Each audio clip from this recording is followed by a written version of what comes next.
everyone, welcome back to our channel Molchem by Angel, where chemistry meets life. ഇന്ന് നമ്മൾ സംസാരിക്കുന്നത് ഒരു very interesting ടോപ്പിക്കാണ് solanine poisoning in sprouted potatoes. Yes, ഈ പഴയ ഗ്രീനായി മാറുന്ന ഉരുളക്കിഴങ്ങ് നമ്മുടെ ഹെൽത്തിനെ എഫക്റ്റ് ചെയ്യുമെന്ന് അറിയാമോ?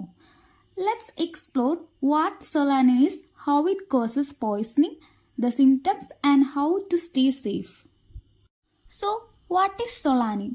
നമ്മളിൽ പലർക്കും അറിയില്ല. കായ്ച്ച് ഗ്രീനായി കാണുന്ന കുറെ ഉരുളക്കിഴങ്ങുകളിൽ നമ്മളെ വിഷബാധയ്ക്കിടയാക്കാമെന്ന്. ചിന്തിച്ചു നോക്കൂ, നമ്മുടെ അടുക്കളയിലെ സാധാരണ കറിവർഗം ഇത്രയും അപകടം ഉണ്ടാക്കുമോ? സൊളാനിൻ എന്നത് ഒരു പ്രകൃതിദത്ത വിഷവസ്തുവാണ്. ഇത് ഉരുളക്കിഴങ്ങിന്റെയും മറ്റു നൈറ്റ്ഷെയ്ഡ് പച്ചക്കറികളുടെയും ഇലകളിലും തണ്ടുകളിലുമാണ് കൂടുതലായി കാണപ്പെടുന്നത്. പൊട്ടാറ്റോ ഗ്രീൻ ആയി തോന്നിയാൽ അതിൽ ക്ലോറോഫിലും കൂടും, പക്ഷെ അതിനോടൊപ്പം സൊളാനിനും കൂടും. അതാണ് സത്യത്തിൽ അപകടകാരി. നമ്മൾ ഉരുളക്കിഴങ്ങ് എത്ര തിളപ്പിച്ചാലും സൊളാനിൻ മുഴുവൻ നശിക്കില്ല. അത് ഹീറ്റ് സ്റ്റേബിൾ ആണ്.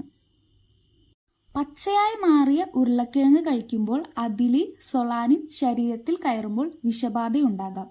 പ്രത്യേകിച്ച് കുട്ടികൾക്കും വയസ്സായവർക്കും അല്പം കുറവായിട്ടും വളരെയധികം അപകടമുണ്ടാക്കാം. മാസം കഴിഞ്ഞ പഴയ പൊട്ടാറ്റോസ് അല്ലെങ്കിൽ മുള വന്നത്, ഇവയും അപകടകാരികളാണ്. സാധാരണയായി വിഷം മൂലമുള്ള ലക്ഷണങ്ങൾ 2 തൊട്ട് 8 മണിക്കൂറിനുള്ളിൽ തുടങ്ങും. നമുക്ക് വയറുവേദന, വോമിറ്റിംഗ്, ഡയേറിയ, തലകറക്കം, തലവേദന, കനത്ത വിഷഭാവം ഉണ്ടെങ്കിൽ ഹാലുസിനേഷൻ അഥവാ താൽക്കാലിക പാരലൈസിസ് വരെ വരാം. ഇനി സൊളാനിൻ വിഷം എങ്ങനെ ഒഴിവാക്കാം എന്നത് നോക്കാം. പച്ചപ്പുള്ള ഉരുളക്കിഴങ്ങ് കഴിക്കരുത്. സ്പ്രൗട്ടഡ് അഥവാ മുളയായതും പഴകിയതും ഒഴിവാക്കുക. സൂര്യപ്രകാശത്തിൽ വെക്കാതെ ഡാർക്ക് കൂൾ ഇടത്ത് വെക്കുക. നല്ലപോലെ വേവിക്കുക. ഉരുളക്കിഴങ്ങ് പച്ചപ്പ് കാണിച്ചാൽ സൂക്ഷിക്കണം, അതിനി കഴിക്കണ്ട. മനസ്സിലായില്ലേ? So hope you found this video helpful. ഇതുപോലെ കെമിസ്ട്രിയും ലൈഫും കണക്ട് ചെയ്യുന്ന ടോപ്പിക്സ് വേണമെങ്കിൽ don't forget to like, share and subscribe to Molchem by Angel.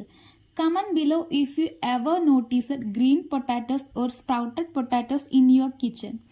Stay safe, stay curious. See you in the next video. Bye.